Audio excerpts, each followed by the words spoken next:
You all know I like to tell stories, and I like to talk, and I like to try to leave students with messaging that you can take forward with you as you leave your day at the end of the day, or in this case, as you leave Chebucto Heights.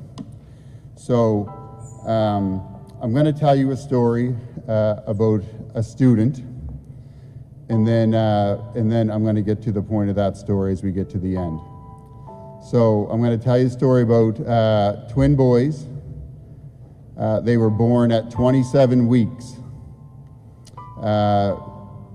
When they were born, they were both under 2 pounds. Their mother was 16 years old, and all three of them had less than a 50% chance that they were going to make it through delivery. Those two twin boys lived in the hospital for the first 6 months of their lives as they grew bigger. Their mother was told that there was a good chance that those boys were going to have complications, potentially learning disabilities as they grew older and started going to school.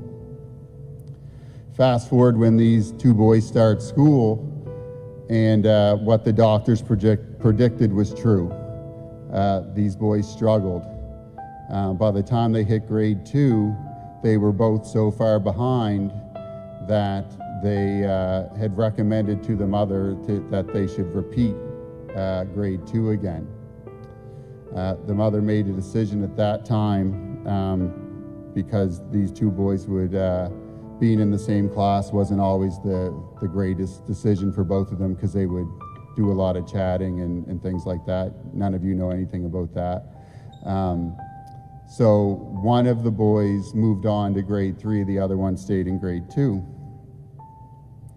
Despite moving on to grade 3, the one boy still continued to struggle and started to go to resource and struggled right through school. When this student was in grade 6, your age, he could still not read and was really struggling. Through junior high, through high school, it's the same thing. Each year was just marginally getting through each year. Had to go back to high school for a couple more years to finally graduate. After graduation, worked a number of different jobs, wasn't really going too far in life, and then made the decision to try to go back, go to university. First year of university was a challenge. As a young man now, this person failed a number of courses, was almost getting kicked out of university for not passing. Couldn't get a student loan because had to drop down to part-time. So going into the second year university, had a friend lend them the money to do the second year. And it was at that point in his life that he started to take things a bit more seriously and apply himself, and started to put the work in his studies. And in the second semester, he earned a B- in a psych course. And it was the first time that he had gotten any letter above a C besides phys ed in his life. And in that moment, he started to believe in himself. 22 years old, at that moment, started to believe in himself. And it's amazing when someone starts to believe in themselves what they can accomplish.